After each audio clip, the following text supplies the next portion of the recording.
Hey, what's up guys? Welcome back once again। कहानी की शुरुआत एक लेडी नोआका और उसकी बेटी मोनामी से होती है, जो कि बस में एक रात स्प्रिंग वेकेशन में अपनी फ्रेंड से मिलने के लिए जा रही है। वो दोनों काफी एक्साइटेड हैं। तभी अचानक बस को एक झटका लगा, जिससे बस में बैठे सभी पैसेंजर थोड़ा जाग जाते हैं। उसके बाद कुछ नहीं होता। असल में बस बर्फीले पहाड़ियों से होकर गुजर रही थी और उस बस के ड्राइवर को रात ज्यादा होने की वजह से झपकियां आने लगती है। इसी के कारण उसका ध्यान भटक जाता है और फिर क्या था, बस टकराने लगती है और ये सब कुछ नोआका देख रही थी। पर उसे ऐसा लगता है कि शायद ड्राइवर जाग रहा होगा, लेकिन तभी अचानक एक बड़े से पहाड़ से बस टकराने वाली होती है और ये देखकर नोआका जोर से ड्राइवर को आगे देखने के लिए कहती है।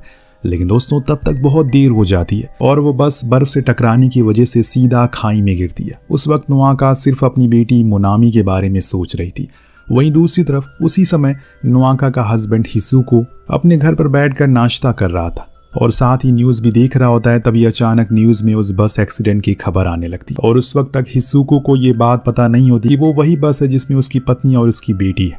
लेकिन जब न्यूज़ एंकर उसकी वाइफ और बेटी का नाम टीवी पर बताती है, वो एकदम शॉक हो जाता है। उसे समझ नहीं आ रहा था कि कुछ घंटे पहले तक जो लोग उसके साथ थे वो आखिर कैसे हॉस्पिटल पहुंच गए। पर फिलहाल उसके पास ये सब सोचने का वक्त नहीं है। इस वजह से वो भारी बर्फबारी के बीच में वो भागता हुआ हॉस्पिटल पहुंचता है। उस वक्त हॉस्पिटल में उसकी फैमिली के और भी लोग मौजूद थे जो उसी के आने का इंतजार कर रहे थे। अब जब हिसुको डॉक्टर से मिलता है तो डॉक्टर उसे बताता है उसकी पत्नी उसकी बेटी दोनों ही हालत बहुत ही ज्यादा क्रिटिकल है। ये सुनकर वो और ज्यादा परेशान हो जाता है। लेकिन तभी अचानक नोआका आंखें खोलती है और हिसुको से मोनामी के बारे में पूछती है, जो सुनकर हिसुको तुरंत ही उसके बगल में लेटी मोनामी का हाथ पकड़ लेता है और उसके हाथ में दे देता है। पर अचानक नोआको की हार्ट बीट तेज होने लगती है और उसी वक्त उसके हाथ में मौजूद उसकी शादी की अंगूठी चमकती है, जिसे कोई और नहीं देख पाता है और इसी के साथ नोआको की मौत हो जाती है। वहीं दूसरी तरफ मोनामी कुछ देर बाद अपनी आंखें खोलती है और हिसुको को उसके नाम से बुलाते हुए पूछती है क्या वो मर चुकी है। ये सब सुनकर हिसुको उसे समझाता है वो अब भी जिंदा है और वो इस बात से बहुत खुश है कि उसकी बेटी बच गई है। लेकिन यहाँ पर मोनामी एक बहुत ही अजीब बात बोलती है कि वो मोनामी नहीं बल्कि नोआको है, जो काफी अजीब था। ये सुनकर हिसुको को लगता है कि वो मजाक कर रही है। इस वजह से वो उसे प्यार से और सच बताने के लिए कहता है। पर जब मोनामी नहीं मानती तो उसे उसकी और नोआको की लाइफ की बहुत सी पर्सनल सवाल करता है। अब मोनामी इस तरह से जवाब देती जैसे कि मानो वो सारे मोमेंट उसने खुद जिए हों, जिसका साफ मतलब था नोआको ने किसी तरह मोनामी की बॉडी से स्विच कर लिया। ये सुनने में काफी अजीब लगता है, लेकिन दोस्तों ये सच था। खैर ये सब अब हिसुको को समझ में नहीं आ रहा है। इस वजह से वो सभी नोआको की असली बॉडी का फ्यूनरल करते हैं और वहां से उसकी डेड बॉडी से सभी के सामने हिसुको से बात करने लगती है, क्योंकि वो समझ ही नहीं पा रहा था कि नोआको अभी जिंदा है या मर गई है। इन सब के बाद वो वापस मोनामी यानी कि नोआको के पास जाता है, जो इस गम में होती है शायद उसकी वजह से उसकी बेटी मर गई। लेकिन यहाँ हिसुको उसे अभी भी किसी भी कुछ बताने को ना कहता है, जिसके बाद वो दोनों हॉस्पिटल से घर आ जाते हैं। अब घर आते ही मोनामी बिल्कुल नोआको की तरह बर्ताव करने लगती है। जब वो खुद की फोटो पर हार देखती है तो वो उसके पास जाकर अपनी वेडिंग रिंग पहनने की कोशिश करती है, लेकिन क्योंकि मोनामी की बॉडी में थी इस वजह से वो रिंग उसे फिट नहीं आती। खैर अब अगले दिन हिसुको वापस काम पर जाने लगता है। वहीं नोआको को मोनामी की याद आने लगती है। उसे वो सभी मोमेंट याद आने लगते हैं जो उसे मोनामी के साथ बिताए थे। वो अपनी बेटी के शरीर में जरूर थी, पर उसकी यादें उसे हर पल साथ रहती है। वहीं दूसरी तरफ हिसुको अब ये बात जानना चाहती है कि आखिर मोनामी के साथ ये हुआ कैसे।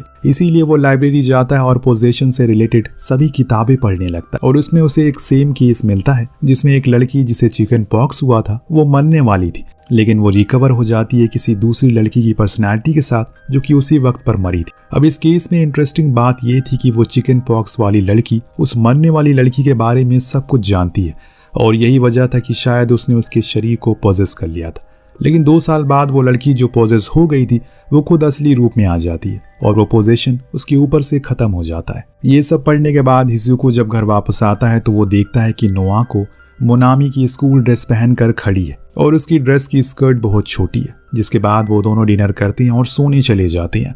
यहाँ सोने से पहले वो डिसाइड करता है कि बाहर तो उन्हें पिता और बेटी की तरह ही दिखना होगा, लेकिन घर के अंदर वो लोग पति पत्नी की तरह रह सकते हैं। इसके बाद वो दोनों सो जाते हैं।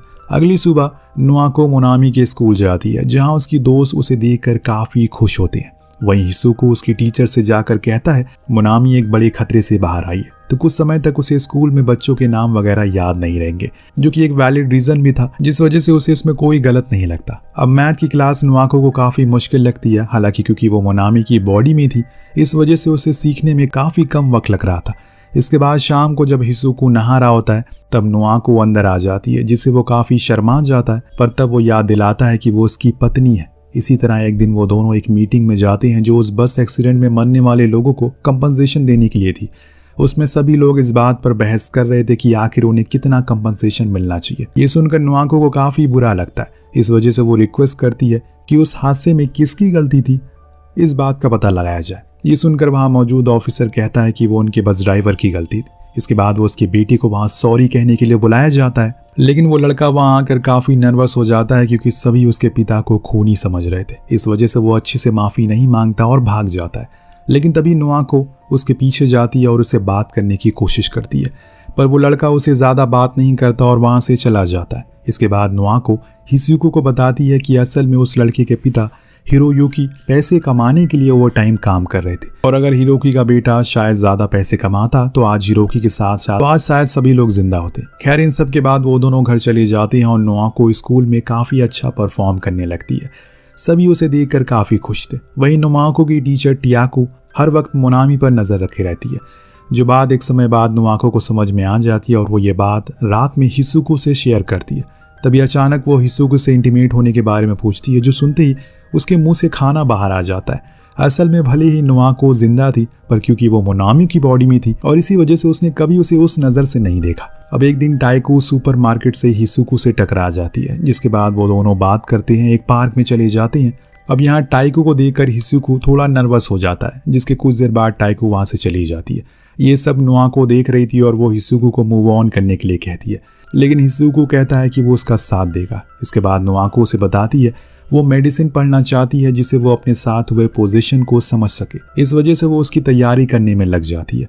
वो दिन रात मेहनत करती है जिसमें हिसुको उसके साथ देता है, और क्रिसमस से लेकर रिजल्ट आने वाले दिन तक वो बहुत मेहनत करती है। अब जब वो लोग रिजल्ट देखने जाते हैं तो हिसुको नियाको को समझाती है कि अगर उसका इस बार सिलेक्शन नहीं हुआ तो अगले साल हो जाएगा, पर नियाको कहती है कि अगर उसका नहीं हुआ तो किसी का नहीं होगा। इसी के साथ उसका सिलेक्शन हो जाता है और इसका सेलिब्रेशन करने के लिए नियाको और हिसुको एक बार में जाते हैं, जहाँ वो लोग काफी ड्रिंक करते हैं। अब उन दोनों की नजदीकियां देखकर बारटेंडर को कुछ अजीब लगता है, जिसके बाद वो दोनों घर आ जाते हैं। खैर, अब रूम में आते ही हिसुको नियाको के कपड़े उतारने लगता है, तभी उसे मोनामी का चेहरा दिख जाता है और वो दूर हो जाता है। तभी नुआको उसके साथ पकड़ लेती है, पर हिसुको उसे समझाता है वो लोग मोनामी की बॉडी के साथ ये सब नहीं कर सकते। इसके बाद वो नुआको को मोनामी के रूम में ही सोने के लिए कहता है। हालांकि नुआको हिसुको को क्लोज जाना चाहती है, पर हिसुको जानता है कि ये गलत है। खैर, अब इन सब के बाद अगले दिन उन दोनों की बाकी रिलेटिव मोनामी की अचीवमेंट को सेलिब्रेट करने के लिए आती है, जहां नुआको के डैड मोनामी के लिए नूडल्स बनाकर लाते हैं और वो नूडल्स खाकर नुआको की आंख में पानी आ जाता है क्योंकि उसे वो नूडल बहुत पसंद है। हालांकि वो ये बात अपने डैड से नहीं कह पाती, जिसके बाद वो अपने डैड की पीठ दबाने लगती है और इस बीच उसके डैड कहते हैं अगर उसके डैड यानी कि हिसुको को कोई लड़की पसंद आती है तो वो उसे उसके साथ एक्सेप्ट कर ले। अब ये सुनकर नुआको को बिल्कुल अच्छा नहीं लगता क्योंकि वो अभी जिंदा थी, पर मोनामी की बॉडी में होने की वजह से वो कुछ भी नहीं कर पा रही थी। इसके बाद वो और हिसुको एक दिन असली मोनामी को अलविदा कहने के लिए जाते हैं, जहां वो एक बार में फिर से उस बस ड्राइवर के बेटे हारुकी से मिलते हैं। अब आगे वो रेस्टोरेंट में जाते हैं जहां हारुकी पहले बैठा हुआ था, पर जब बिलिंग की बारी आती है तो उसके पास पैसे नहीं थे, जो देखकर हिसुको उसे पैसे दे देता है।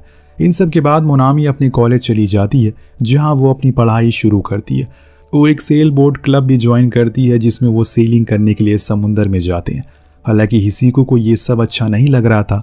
वहीं नुआको मोनामी की बॉडी में रहकर कॉलेज जाकर पढ़ाई करने लगी है। उसके नए नए दोस्त बनने लगे और अब वो देर रात तक बाहर भी रहने लगी। इस तरह टाइम बीतता रहता है। तभी एक रात जब मोनामी घर में वापस आती है, हिसुको उसे अपने साथ नहाने के लिए पूछता है, पर नुआको उससे दूर हो जाती है। इसके बाद वो हिसुको को खाना देकर पढ़ने चली जाती है। तभी अचानक कुजुको नाम के एक आदमी का कॉल आता है, जो कि हिसुको रिसीव करता है। इसके बाद वो उसकी कॉल को मोनामी के फोन पर स्विच करता है, मोनामी को बोट सेल करना सिखाता है और वो उसके ग्रुप में ही थी। पर यह बात हिसुको को बिल्कुल पसंद नहीं आती। वो टेलीविजन पर अपना ध्यान लगाने की कोशिश करता है, लेकिन उसका ध्यान लग ही नहीं रहा था। इसके बाद मोनामी 30 मिनट तक कुजुको से बात करती है। हिसुको उसे समझाता है कि उसे ऐसा नहीं करना चाहिए, लेकिन इसके बाद भी वो उसे बात करती रहती है। अब हिसुको जब ये सब बर्दाश्त नहीं होता तो वो मोनामी के रूम में जाकर कुजुको का नंबर लेता है और तभी उसे वहाँ कुजुको और मोनामी की कुछ फोटोज दिखती है, जिससे वो और ज्यादा परेशान हो जाता है। तभी अचानक एक कार उनके घर के बाहर आकर रुकती है, जिससे मोनामी बाहर आती है। असल में दोस्तों आज उसे कुजुको ड्रॉप करने के लिए आया था। इन सब के बाद अब नीचे वाले फोन में हिसुको एक ऑपरेटर लगा देता है। अब वो सारी कॉल सुनता है जो मोनामी को आती है। इस तरह एक दिन काजुको मोनामी को एक बोट रेस से बुलाता है, पर वो मना कर देती है। इसके बाद अगले दिन वो उसे एक रेस्टोरेंट में लंच पर बुलाता है। अब ये सब हिसुको सुन लेता है। जब मोनामी नीचे आती है तो वो उसे अपने साथ लंच करने के लिए पूछता है। वो जानता है कि मोनामी मना नहीं कर पाएगी, जिसके बाद वो अपने रूम में चली जाती है और अपनी फ्रेंड से मदद मांगती है। अब ये सारी बातें भी हिसुको सुन रहा होता और अब वो ये सारी चीजें सहन नहीं कर पा रहा था, पर वो कुछ बोलता भी नहीं है। इस तरह मोनामी तैयार होकर चली जाती है और वो उस कैफे में काजुको से मिलती है, पर इससे पहले कि वो लोग कुछ बात करते हिसुको वहां आ जाता है और वो काजुको को मोनामी से दूर रहने के लिए कहता है। अब जब काजुको उसे इसका रीजन पूछता है तो वो कहता है कि वो लोग दूसरे प्लैनेट से आए। ऐसा इसलिए क्योंकि हिजुको को ये समझ ही नहीं आ रहा है कि वो क्या बोलकर काजुको को मना करे। वो दोनों घर आ जाते हैं और मोनामी बहुत ही ज्यादा गुस्से में थी। वो तुरंत ही उस डिवाइस को टेलीफोन से निकाल लेती है, जिसके बाद वो अपने रूम में चली जाती है। हिजुको भी उसके पीछे पीछे जाता है। वो उसे पूछता है कि आखिर वो उसे वहां क्यों गई, जिस पर मोनामी उस पर गुस्सा करने लगती है और कहती है क्या उसकी कोई पर्सनल लाइफ नहीं है, क्या वो अपनी जिंदगी अपने हिसाब से नहीं जी सकती। ये सब सुनकर हिसुको दुखी हो जाता है। उसने नोआको को होने की वजह से कभी किसी दूसरी लेडी के साथ रिलेशनशिप नहीं बनाए, जबकि बहुत सी लड़कियां उसे पसंद करती थी, तो अब नोआको उस तरह से उसे टॉर्चर ना करे। ये सब सुनकर नोआको कहती है अब वो मोनामी की बॉडी में आ गई है तो इसमें भी वो क्या कर सकती है। वो ये तक बोल देती है कि अच्छा होगा अगर वो उसे समय वहीं मर जाती, और ये सुनकर हिसुको वहां से चला जाता है। नोआको भले ही मोनामी की बॉडी में फंसी थी, लेकिन आखिर थी तो वो उसकी बीवी। खैर इन सब के बाद हिसुको शराब पीने के लिए चला जाता है और जब वो घर वापस आता है तो नोआको उसे खाने के लिए पूछती है, पर वो उसे कहता है कि वो खाना खा कर आए। तभी नोआको उसे इंटीमेट होने के लिए पूछती है, जिसके बाद वो दोनों रूम की लाइट ऑफ करके लेट जाते हैं। उस वक्त हिसुको काफी कोशिश करता है, लेकिन इसके बाद भी वो उसके हाथ तक को पकड़ नहीं पा रहा था। वो जानता है कि ये गलत है। मोनामी को कुछ समझ नहीं आ रहा है, इस वजह से वो चुप रहती है और इसी वजह से चुपचाप लेटी रहती है। लेकिन इसके बाद उन लोगों के बीच चीजें और खराब होने लगती है। एक दिन जब हिसुको घर वापस आ रहा होता है तब वो रास्ते में एक बार फिर से हारुकी से मिलता है, जो अब दुकान का सब मैनेजर बन चुका है। वो हिसुको को अंदर बुलाता है और जिसके बाद वो लोग डैड के बारे में पूछने लगते हैं कि वो उसके रियल डैड नहीं थे। अब ये सुनकर हिसुको उसे पूरी कहानी बताने के लिए कहता है, जिस पर वो कहता है वो किसी और का बच्चा था, लेकिन उसके डैड ने उसकी माँ से शादी की, इस वजह से उसे लगा कि वो उसी का बच्चा है।